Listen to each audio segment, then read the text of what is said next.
just listening to Boys Will Be Boys by Stella Donnelly and Middle Ground feat Kwame and Calypso. And just then you were just listening to It's Alright by EchoWave.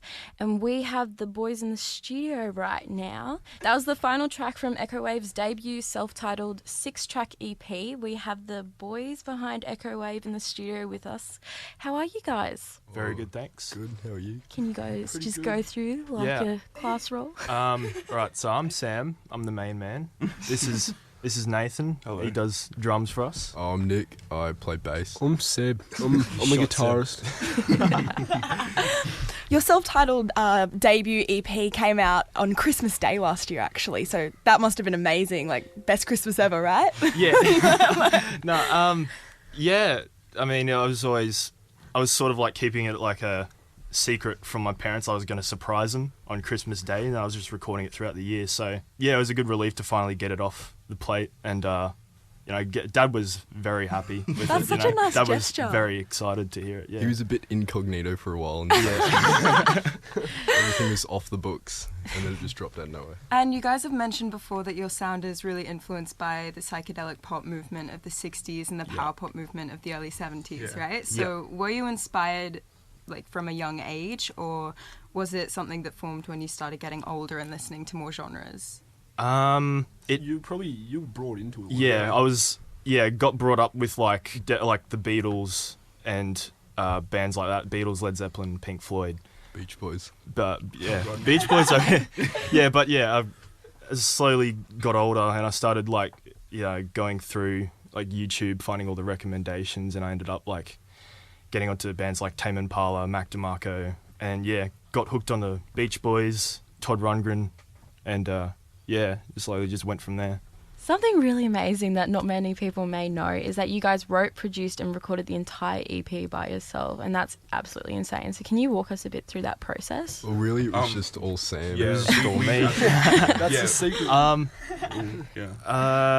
I don't know. I guess I sort of just came up with I just had the idea to make an album, so I'm like, all right, yeah, I'll do it, see what happens. So I came up with a few songs, and then started experimenting with the recording and everything. Like, recording was a bit of an exploration for me because I didn't really know the whole basics of like mixing and production and everything. So it was sort of just like learning as I did it. And then songwriting came last because it's sort of like the most difficult part for me, like to come up with lyrics and not sound cheesy, I guess.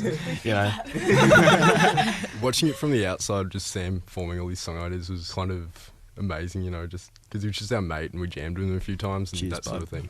But then, he started coming up with these weird ballads and that sort of thing, this psychedelic music. Yeah, we knew he was writing it when it was coming, like, through, like, last year. We didn't know it was, like, properly completed. He kind of just sent us a message. He's like, he's like, it's done. I hadn't heard anything from it, and then he sent it to us, and then we all listened to it, and it was like, it was ridiculous. Like, it was way better than I thought it was going to be. Like, it actually sounded proper. Like, it was, I've said it to him before, it's something that I would listen to, like, even if I didn't know him. And if I wasn't in the band, it's a genuinely good EP. I guess you could compare it a lot to Tame Impala, that sort of thing, because it's all just one person recording it. Another thing, and something that is really, really awesome, is that you actually released the EP through a school friend's local independent record label called All Sorts Records. What was that like? Because that's amazing. Like, that's... Well, All Sorts sort of like just came out of necessity, I guess, because obviously we're not going to be able to get onto any major labels or things like that. So we came up with the idea in our group chat that's always flowing ideas. Rock Lizard, we may as well. Coming soon. We came up with that and we just made a Bandcamp page, Facebook page, that sort of thing. They've just been sort of... It was a joke at first, wasn't it was a joke, but it's become our outlet, I guess, because we can actually get it to an audience, sort of. I guess we owe a lot to like Flightless Records, King Gizzard label, and all that, because they're doing the same thing. They're all going off it independently and everything. Oh, yeah. And you guys have mentioned on Facebook that some of your songs have been played in the US, the UK, and Hong Kong. That's insane. What was that like finding out? At first, I was like just like awestruck. Really, I was crazy. Like, my music's going to be heard in like the farthest reaches of the planet via the internet. Via the internet, yeah. I just got a message one day from one of Dad's friends saying, "Hey, I know a guy who can get your music played around the world," and it's like, it works, yeah. A lot of the time, it's I know a guy who knows a guy who can do this. Oh, yeah, connections.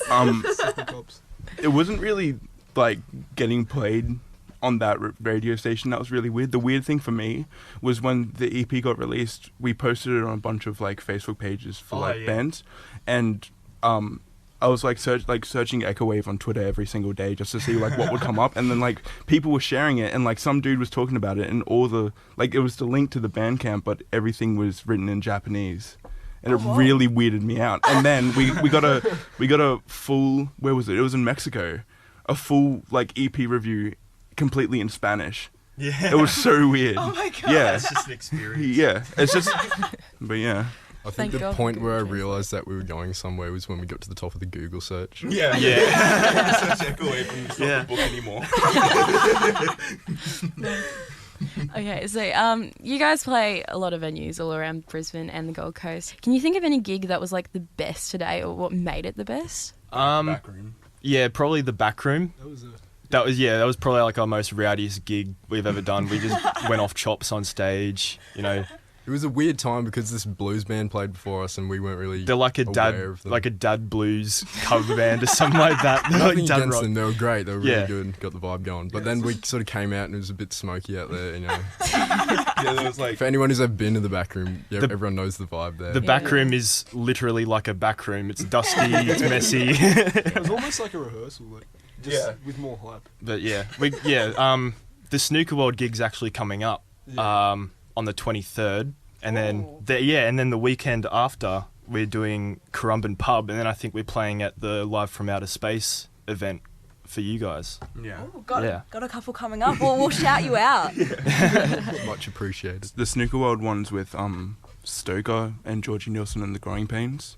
Both great. I used to be the drummer of Georgie Nilsson and the Growing Pains. Oh my god, no way. Yeah, and then I left because he released the EP, and now That's alright now. I think they're on their feet now. yeah, They're doing very well. yeah, they were doing real good. Yeah, What a great so band.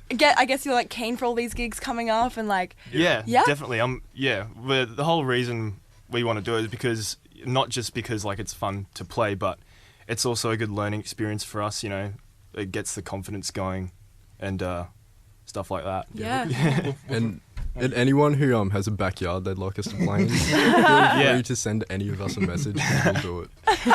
That's Awesome. click. And finally, what advice would you guys give to high school students who are wanting to write and release music and then tour that music?